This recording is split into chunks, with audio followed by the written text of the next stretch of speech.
Alright, welcome back to the channel everyone. Following the very fun review of my first FIDE rated tournament, where I got my first shiny FIDE rating, I thought we would continue by looking at the Tokai Open, which is a open tournament, 2 days, 5 rounds, and it takes place here in Nagoya, Japan, every year around January, I think, if I'm correct. And this 5-day tournament was really fun. It was the first time I got to trot out my new shiny FIDE rating. So let's go into the tournament and let's see what happened. So in round one, I was facing a lower rated opponent, Sakaue-san, and I was black pieces. And you can see that the rating difference with me coming in with a very strong K factor and a good performance in the previous tournament really shot my rating up quite high. So I'm the clear favorite, and this tournament, this game is basically all risk and no reward. If I win, I gain very little in terms of rating points. If I lose, I will probably lose quite a bit. So they opened up with e4, and I followed up with c5. I play the Sicilian nowadays. It's quite fun. There's so many variations. They went for the open Sicilian. Very happy.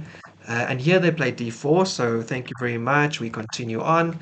And in this position, I like to play the Sveshnikov, which has got the Lasker-Pelikan. It's all, it's a few different names. And also, you might know the Kalashnikov, which is a different move order. And so they can transpose, but they might also be different depending on how everyone plays.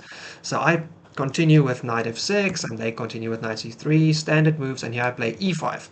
And so the point is that knight d to b5 is the best move. It's the main theory line.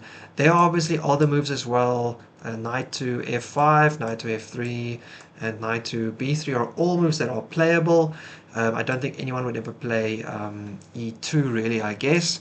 But all of those are inferior to knight d to b5. That is really the best move, and this is also why if you play an O'Kelly, you kind of hope that people play into the O'Kelly with an open Sicilian, because then you can get the same kind of position, except you don't have a knight on c6, or you have a pawn on a6, so that the main line is impossible, and that forces white into a suboptimal Sveshnikov structure.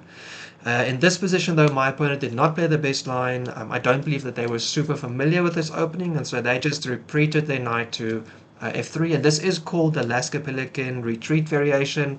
But it's just a slightly suboptimal move, because now I don't have to leave my dark square bishop behind the pawn chain. I can just put it out first, and then I can put the pawn on d6, and so I've got a slightly better position.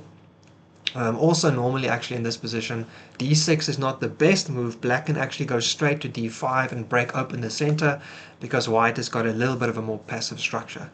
So I say, oh, fantastic. So I got a slightly better version of this opening, and here I go with bishop b4. So I'm pinning their knight. I'm threatening this e4 pawn.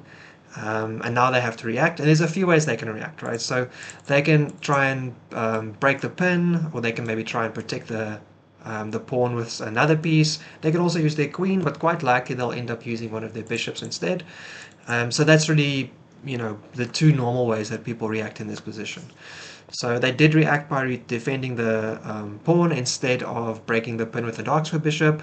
And this is fine, there's nothing specifically wrong with it, but I will continue in the fashion I just said, and I'll actually just break open the center myself. So no d6 here. Because I have my dark square bishop out, I'm controlling this knight's ability to guard the d5 square. I just go with d5 straight away, and also threatening obviously d4, in which case the knight would be pinned and attacked.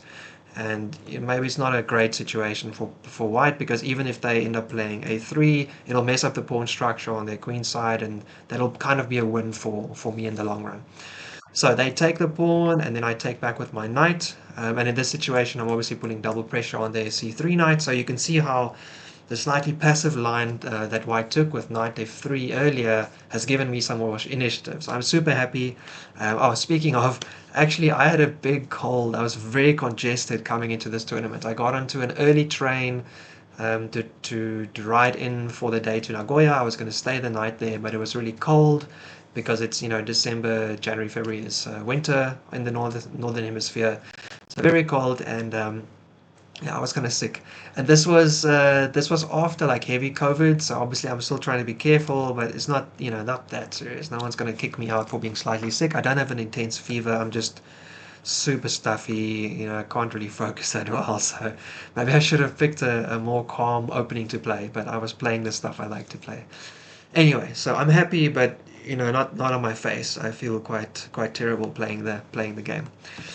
So yeah, they break the pin now. So now the knight is double defended as well, and I can decide how to take. I can take with a knight. I can take with the bishop. I could also castle, and then just they take. So for instance, if I do like this and they take here, then I could probably just end up taking the the bishop if I want to. But because it's already defended by the knight, I can just go straight up here, and maybe they decide they want to trade, and then I can just take back with my knight. And this is still pretty good for me as well, right? I'm putting pressure on this light square bishop. I'm also threatening to play e5. They still have to castle. After that, I've got a light square bishop can come this way, and I've got my rooks that can get connected as well. So it's a pretty nice line as well. But I decided not to do any of that. I'll just go with the kind of plan I have here, which is I just want to mess up White's pawn structure. So I take with my knight, and they decide not to take with the bishop, because if they do, then in this position we've already traded off two minor piece pairs, and they just have a worse pawn structure and no like immediate threat really. I can bring my queen and my light square bishop out to try and defend my king, and yeah, it should be okay for me. So it's not a massive win for white in any sense of the word. So instead, they just took with the pawn, and then I have to drop back my dark square bishop, and I can go here or here. I can even just go to c5, but I like bringing it back all the way. The reason here is that I want to have some scope towards the king side and the queen side. I want my bishop to be quite active. If you can kind of imagine just kind of the areas that I can cover with instance if I go bishop e6 later on. There's a lot of space on the board that I can cover with these two bishops, so I'm happy to put it back there. And also it just closer to my queen, making a battery towards the queen side, so if anything comes onto g5 I can kind of take once or twice if I need to. So they castle, and I decide to castle as well, and here they play rook e1, so pretty natural. They're trying to put some pressure on this pawn, and ideally, actually, I want to play f6 here, but the problem is that they will get bishop c4 in, which it's not actually bad. It's actually fine, and I think it might even have been the engine move, but I didn't really like the idea of giving them this diagonal, after. I prefer to be able to put my own bishop there first, or at least be able to do it in this position. So if my queen, for instance, was already up on d6, for instance, or something like that, then sure, then we can trade off and it's fine. But here they can end up planting the bishop on b3, and then it's just forever on this diagonal. I eventually might have to try and push it off, and they can play a4 and just kind of keep it there. And if I ever try and take it with the knight, I'd fix their pawn structure. So this whole situation just felt kind of suboptimal to me. So instead, I just play queen c7. I'm defending that pawn again twice, which I need to. I'm also putting some pressure on those isolated pawns on the c file. So feels kind of natural, feels like a good move. And here they played bishop g5. And this is now slightly better for me. And I now have to continue in a few different ways. Again, f6 feels good, but then they come in with their bishop on this light square diagonal, and I'm just same reasons as before. Why would I give them this kind of activity around my king? So I just end up saying, cool, if you want to trade, that's hundreds. I'm just going to pin your knight though, so that my pawn won't be that easy to take, even if something else happens. And also, if for instance they take here and I take, now it's not so hard to play f6 because my bishop would be defended. I could kind of block the diagonal and trade off the light square bishops if I had to, and then I would at least be able to say that I haven't gotten any worse from trading off. Although, they might end up putting their bishop down there, and then I don't know. I'd have to attack it again, and I don't know. Not the best. So after this situation, they did take, and I decided to play a little interim move. I decided to attack their queen. So I'm taking their knight off the board. This bishop is now, oh, sorry, this pawn is no longer attacked. I am giving away my bishops, so I don't have a bishop here anymore. But they've got these isolated pawns on the c file that I feel I can go after in the long run, and also my knight isn't going anywhere now, basically. So they'll have to take it with their light square bishop, because the rooks can't take it directly, and there's no pawns that can push it off of c6. So I felt like this is an okay trade. So they take, I take, and also because I'm higher rated, I'm kind of playing with a mindset of, let's just get to the end game. At the end of the day, where moving left or right is winning or losing, probably my opponent will miscalculate before I do, probably. So I'm not too unhappy just going into the end game. So where we traded off, and now it's whether or not I can prove my knight is better than their bishop. So they decide to double up against my knight, and this is also now starting to play a little bit into the advantage they have on the D and B file, because both of those are open, and my B pawn is a little bit weak, and also my B pawn is the only thing that's defending my knight right now. So in the case that my B pawn moves, my knight is falling. If my knight moves, maybe my B pawn is falling. So I got to be a little bit careful. It's a good move by white. And so I play AC1 with my rooks. So I don't know if I want to bring this rook over, because then then the queenside rook only has 2 files to play on. So I instead do that, and I think I'm going to put my other rook on d8, and then I've at least got some activity down these files. I could even try maybe e8 and start pushing the pawn in some positions. Anyway, seems fine. Here they attack my b pawn. As I'm showing, my queen is already defending it though, so I don't have to do anything about that. And instead I decide, okay, well, let's kind of like free up the position a bit. I kind of have an idea of what I want to play in the long run. I maybe want to push over here and open up the kingside pawns a little bit, so my king is more vulnerable. But if I could, for instance, get this pawn chain going, so all the way from h7 down to e4, that's a lot of white pawns controlling a lot of squares, and their light square bishop will have less and less space to play on. So I'm kind of trying to work on the advantage I have with the 4v3 pawn structure, and the fact that their queenside pawn structure isn't really going to be causing me any major problems. The c pawn's moving does nothing, the a pawn moving I can stop. So I decided to play g6. There's other 2 more points to this as well. I don't want to play h or f, because this opens up the light squares around my king, and currently that's not really what I want to do. So this also just kind of protects the h pawn a little bit more, so h7 isn't going to suddenly fall with the mate out of nowhere. And it also gives my king some lift, which is pretty good, because at some point, obviously, if I'm going to push the pawns, my king needs to have some way it can run off the back rank, for instance, or something like that. So here they decide to double up. They're obviously going after my b pawn now.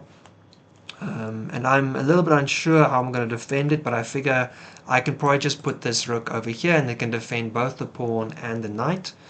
Obviously, if they do trade off the knight, I'm probably going to be taking with my rook after they double up, because I need, with my pawn, because if I take with my rook, my b pawn is weak, and it's not like it attacks the queen. Rooks can't attack diagonals. So rook c7, just protecting that pawn again, keeping everything safe, and now I can also bring my own rook over, either to double up or to any of the other files that I was talking about. So they double, and I decide, sweet, this is the time to go. Now I go with f5. And so I've got kind of a few situations here. Obviously, if they come here, they are still checking me, and that's not the best, but now my king can move up, and I feel like this diagonal won't mean as much, because as soon as I play e4, I'm also kind of cutting off the queen a little bit.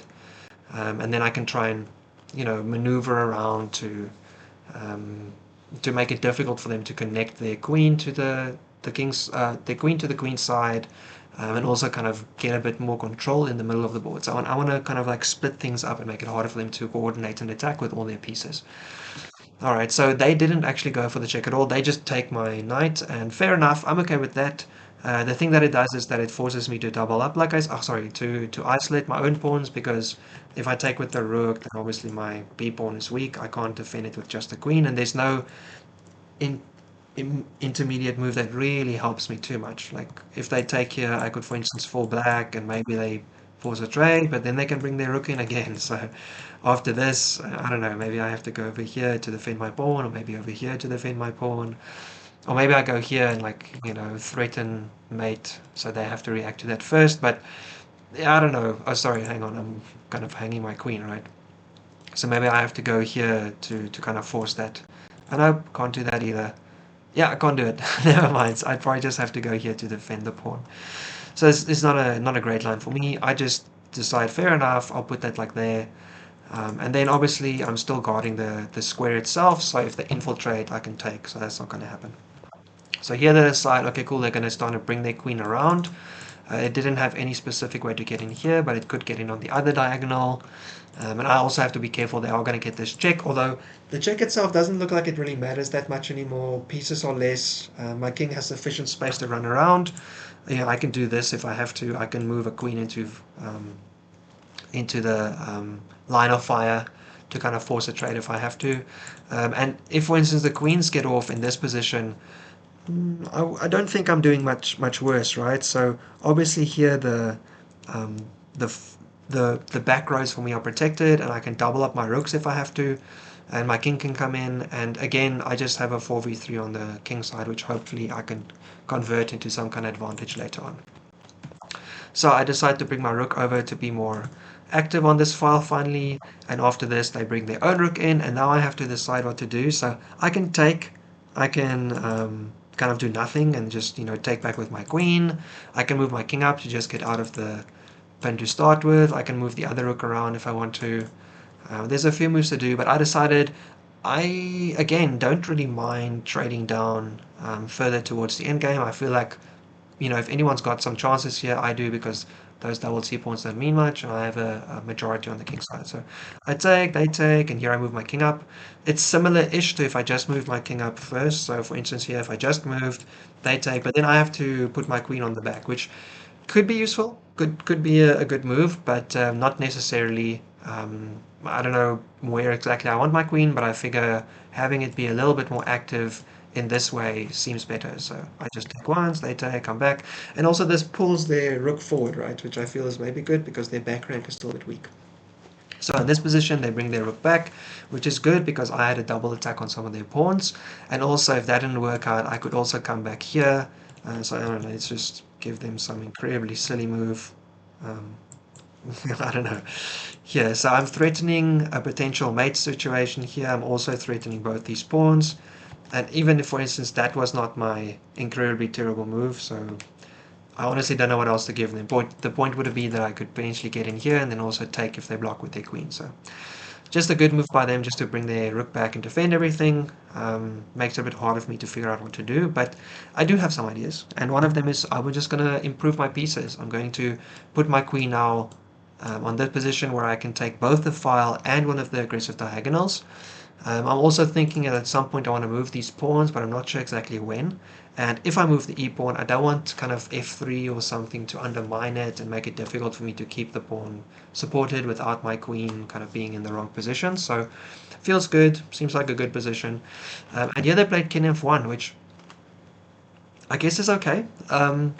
Personally, I would have kind of figured for maybe a pawn move or maybe just trying to make your queen a bit better, but yeah, after looking at it a little bit longer, I guess the point is that any pawn move here just hastens my potential kingside progress, and their queen needs to be looking after this d1 square now that I've put my queen on the file. So I guess they don't really have too many places to go. They just moved the rook, so bringing the king closer at least gives them some chance to trade off the queens or to make it more centralized in case the queens get traded off in some other way, so that the king is a bit more active than mine.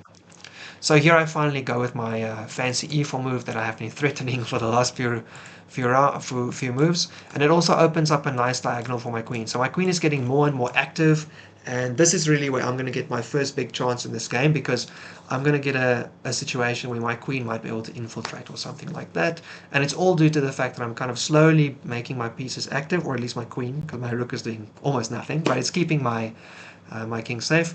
And then I'm moving this pawn chain that I've been building since basically the start of the opening. By trading with the pawns at the start, I've been able to build up this pawn chain now. So they break my access, and now I have to start thinking about some moves. Maybe I could do this, maybe I need to bring my rook in somewhere first, maybe I just move my king up a bit further, or maybe I need to try and bring my queen in somewhere. And what I decided to do was actually just double up on the d file. So I figure my rook's the worst piece I have, and we probably want to make it a little bit more active, and I'm still kind of threatening queen d1, in which case they would have to trade now, because if they move their king, I take the queen. And then after they trade, I would get rook d1, recapture check, and then after they move their king, I can move my rook back anyway. Although that wasn't really the best line, right? That's just their king is more active, and all of the queens are off. So I'm not in a haste to do it, but it's nice to cause some uncertainty for my opponent. I want to just create a few threats, make them a little bit concerned about their position. And here they do kind of continue with their plan. They play king e1. So now they've guarded the d1 square sufficiently. I can no longer come in because I would lose the rook. But it does mean that the king and the queen are kind of like sitting in one spot now, right? And so I'm trying to think, well, how can I improve my position? And I really liked that I had an active diagonal here. So I decided to do is actually to move my queen a little bit closer, and potentially threaten e3 and have an active diagonal again. So I'm not really worrying about the queen side anymore. Although if the rook move, obviously the pawn is also hanging. But I keep the pressure down the file, and I look for a second entry point for my queen, now that they've played g3 and kind of blocked up the previous diagonal. And so here they play h4, and I'm crushing. This is actually -5 now. So you wouldn't think it, but basically the plan that I was just considering the previous move now works. So now I just have to see it. Do I see it? So I looked at this position for a while, and I wanted to play e3, but there are a few different moves I have to think about.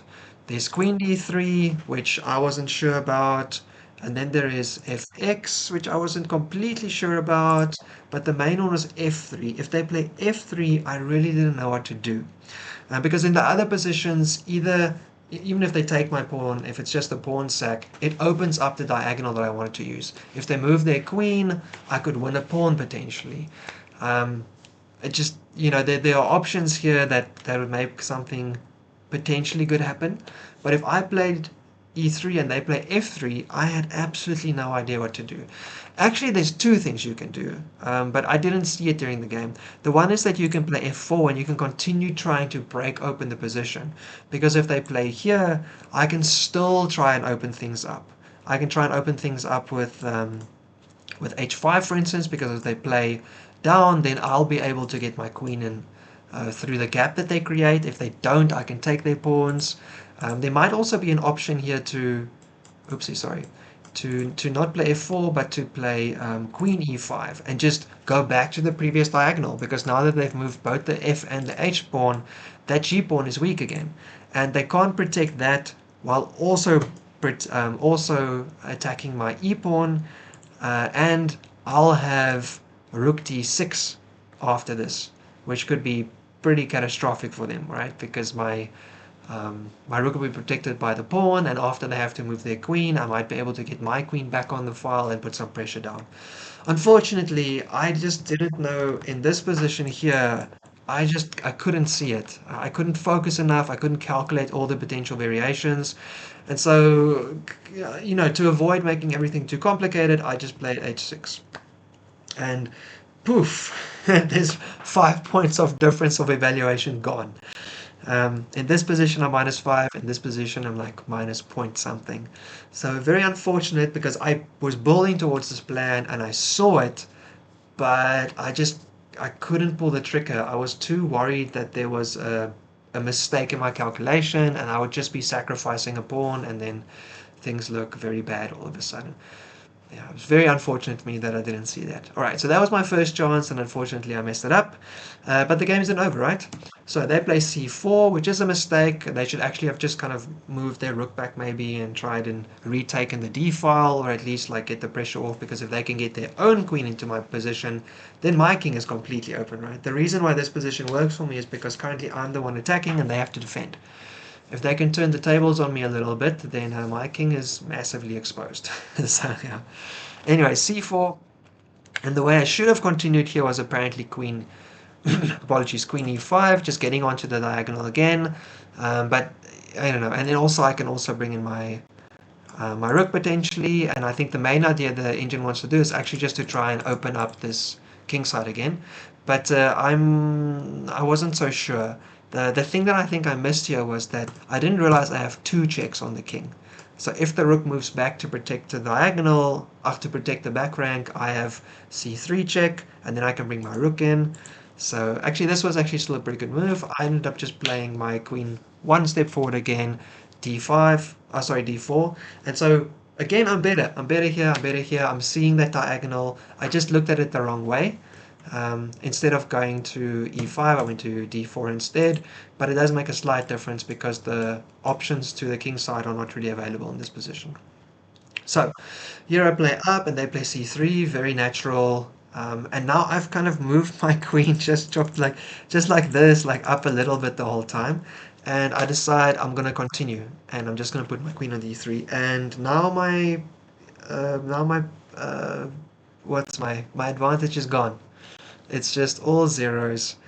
I've kind of missed my chance. I've missed the thinking that the position calls for, and I'm just giving white a chance to trade off the queens in a position where they no longer have a serious weakness. My king can't easily come into this side of the board, which means my 4v1 advantage isn't that easy to realize.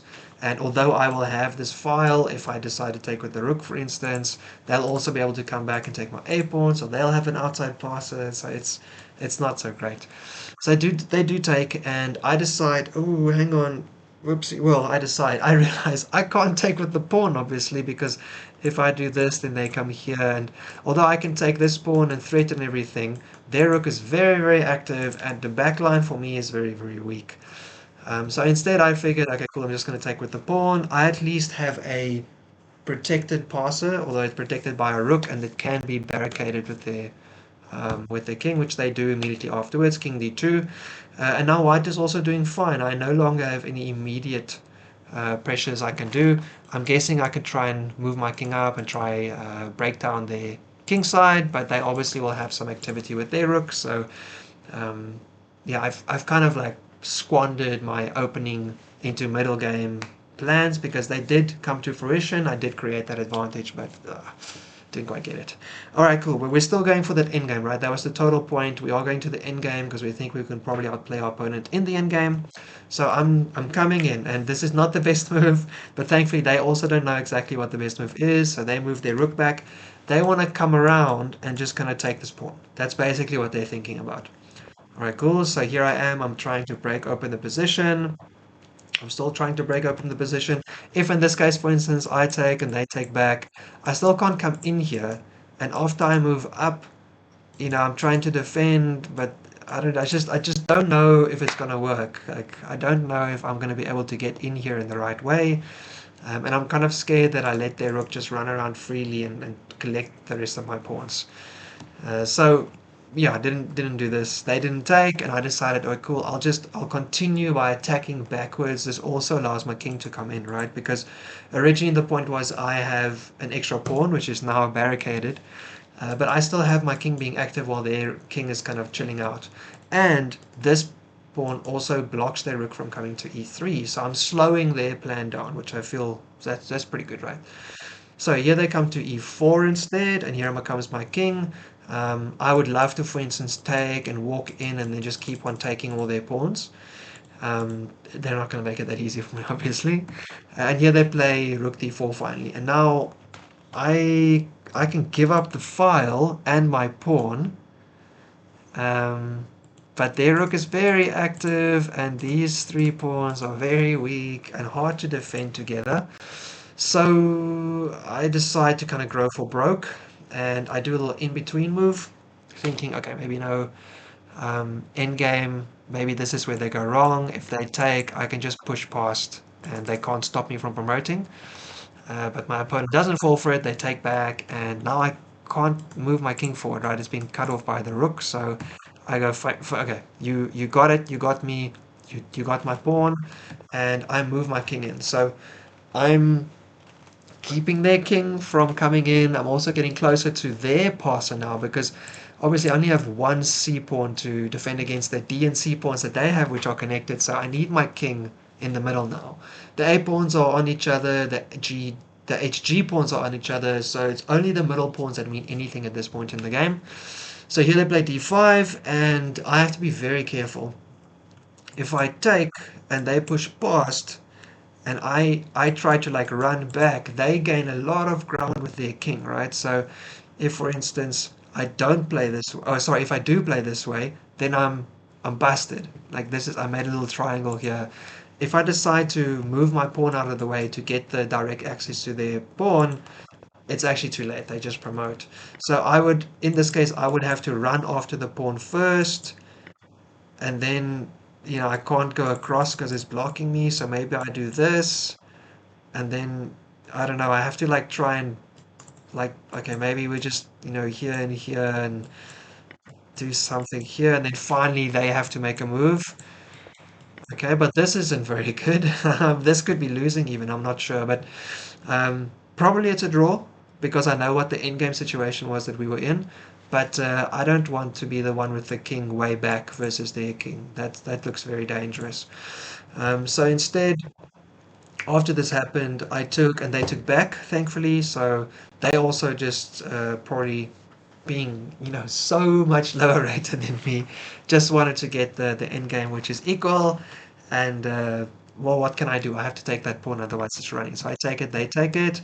I play h5 or a5, they play a4, and I figure, okay, cool, I'm gonna get the opposition. That at least I can see from a few moves back. Take, take, take here, and I'm the one with the king on the fifth rank versus their third rank situation, and it's their move. I have opposition, so I figure that whichever way their king goes, like if for instance I saw this here, if they go this way, it's 2 moves to take the pawn, it's 3 moves to take the pawn, it's 2 moves to take, I get to move first, I'm queening first, I should be able to get a win here. I can try and make a win here, I feel like. It actually is still a draw if white knows what they're doing, but I figured that if this was happening, that they would be moving the king because they are trying to win. So this would be losing. And so after that, they move the king in the opposite direction, and I go, yeah, yeah, yeah, I saw this, I saw this, I saw this, and I move this way, forgetting that these are the pawns that are close to our king, and these are the pawns that are far away from our king. And when they move next to me, I go, oh, I made a mistake. And now the biggest mistake of the game I made was, this is actually still drawn. So I've now let white in, and they are the one with only 2 moves to take a pawn. But this is a draw as long as I follow their king in and crowd it out. If it can't get off the A file after it takes the pawn, it's a draw. So in this case, what I should do is something like this. And if they come in, I come in, and if they take, I take, and they can move down, and then I just keep on like moving around next to them. So cool, you can go. Now I have to just make sure I don't, like run in the wrong direction. If you go here, for instance, I can still go around. If you check me, I move back. If you decide to make a run for that side, I'm going to be in time. So how can maybe I can just do like this. Okay, nope, I'm not going to get that. All right, let's just run the pawns across a little bit to show you. Here, here, here, here, here. So they would maybe go here, and that's a win. However, if I go, oopsie daisy, let's go. If I go here, if I go further down, then I'll be able to get a draw in here because I can put my king in front of them. So there's a few ways I could draw this position, but I didn't even remember that. So after I made this mistake, I go, oh no, I forgot that the pawns are different distances away. Now I'm the one that has to run further. This is definitely losing. And it is because I forgot that I could just kind of chase their king down. I didn't remember my pawn king endgames at all, so I started running, and now it's like mate in 26 or something like that. So the game continued on for a bit. Oopsie daisy. I tried to kind of make some kind of plan here, but they just get a queen. and then after that I can do nothing. I can move left and right until they get the king in, push me away and take the pawn, and then I'm still losing. So I didn't want to because my opponent didn't fall for the silly tricks I had during the game, because I didn't find the time to strike when I had the clear advantage, and because I was feeling so sick, the last thing I wanted to do was to play out this endgame and hope that my opponent, accidentally stalemates me, because I don't think they're that bad. Just on the FIDE rating, they're way lower than me, but clearly I was not the better player. So my opponent got the better of me, even though I am like 400 points higher rated. My shiny new FIDE rating came crashing down with the first round. And because I was already sick before the round, I felt so bad after the first game was over. And there's 3 games in the day, so I gotta get myself back together.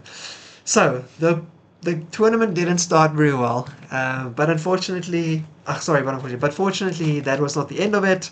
There are 4 more rounds to go, and I'm happy to say that actually the tournament ended pretty well. We had a pretty nice tournament overall, so maybe we just ended up playing a Swiss gambit by accident. So yeah, this was a tough one to swallow, and definitely I learned a few things. One of them being, don't try and play into the endgame just because your opponent is lower rated. That's just silly. Play the advantages you have during the game, and if you go for something and you believe in the plan, execute it. Sack that pawn if you have to. Let them push past if you have to. If you know that there should be something there, don't second guess yourself that much. Like you're trying to improve. You've built up this thinking, this plan. You're executing it. So, yeah, follow through. Follow through was the thing I felt at the end there. But anyway, that was the first round. So come back for round 2 and we'll be able to show something slightly more positive and how we got kind of back into this tournament after the first game went so incredibly badly. We didn't find any medicine after this, by the way, but we did find a few kind of like low level energy drinks, which really helped to keep things together for the rest of the day. Yep, so that's it for round 1 of the Tokai Open in Nagoya, Japan. See you again for round 2. Ciao.